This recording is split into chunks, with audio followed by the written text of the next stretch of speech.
સ્વાધ્યાય 8.1નો પહેલા પ્રશ્નનો ત્રીજો દાખલો જોઈએ. સરવાળો કરવાનો છે તો અલ્પવિરામ છે ત્યાં આપણે પ્લસનું ચિહ્ન કરી દઈએ અને દાખલાની શરૂઆત કરીએ. તો ઉપરની જે બહુપદી છે તે બેથી લખીએ. 2p² q² -3pq +4 બરાબર. અલ્પવિરામ છે ત્યાં હું પ્લસ કરું અને પાછળની જે છે તે લખીએ 5 7pq ચિહ્ન સહિત જે ચિહ્ન હોય તે p² q². આ ક્યુને થોડું કંઈક અલગ રીતે લખો કે જેથી ખ્યાલ આવે કે આ 9 નથી લખ્યો.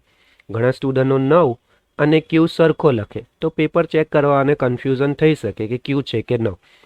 તો કંઈક અલગ બતાવવા માટે કંઈક અલગ નિશાની. તો મેં ક્યુને આ રીતનું લખ્યું એટલે ખ્યાલ આવે કે આ 9 નથી ક્યુ છે. હવે દાખલામાં આપણે સજાતીય પદ શોધવાના. સજાતીય પદ વિશે માહિતી ખ્યાલ નહીં હોય, ઉદાહરણ 1નો દાખલો તમે જોઈ શકો છો જેમાં ડિટેલમાં તમને માહિતી મળી જશે. અત્યારે આપણે થોડી વિગત સમજીને સ્ટાર્ટ કરીએ. પીક્યુ છે ને બંનેના 2 ઘાત છે અહીંયા. તો આવું બંને પીક્યુના 2 ઘાતવાળું બીજું પદ ક્યાં છે? આ છેલ્લે છે. તો આ 2 સજાતીય પદ કહેવાશે. સાથે લખીએ p² q² માઇનસ ચિહ્ન સહિત લખવાનું. એનું જે આગળ ચિહ્ન હોય તે ચિહ્ન લઈશું. ચલો આ 2 ગોઠવાઈ ગયા. હવે પીક્યુ ઘાત વગરના પીક્યુ. તો આ પહેલું પદ, બીજું ઘાત વગરનું પીક્યુ અહીંયા છે +7 છે તો +7 કરીને એને લખો. ચલો એ પણ લખાઈ ગયું. અને હવે ચલ વગરની સાદી સંખ્યા. તો અહીંયા બંને પદ સાથે છે, ચિહ્ન સહિત એને લખી લઈએ. તો આ સંખ્યાની જોડી, આ પીક્યુ વાળાની જોડી અને આ p² q² વાળાની જોડી, આ રીતની સજાતીયની જોડી બને.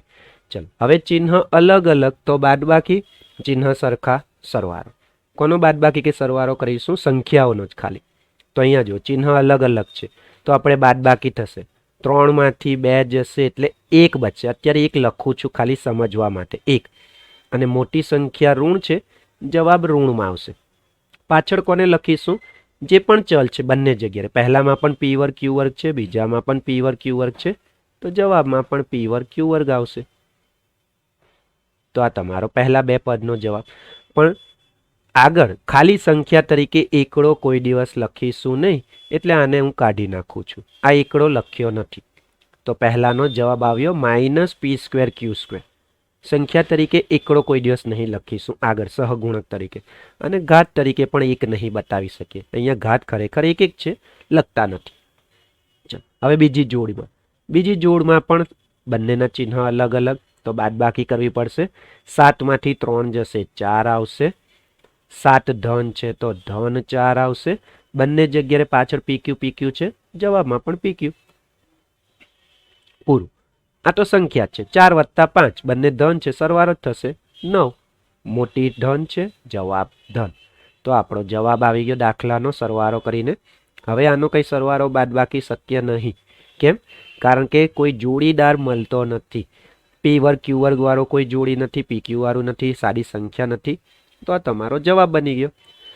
તો આ સરળ સમજૂતીવાળા વિડીયો જોવા માટે ચેનલ સબસ્ક્રાઈબ કરી લો. વિડીયો ફ્રેન્ડને શેર કરી સબસ્ક્રાઈબ કરવા જણાવો. ચેનલમાં વિડીયો જોવા માટે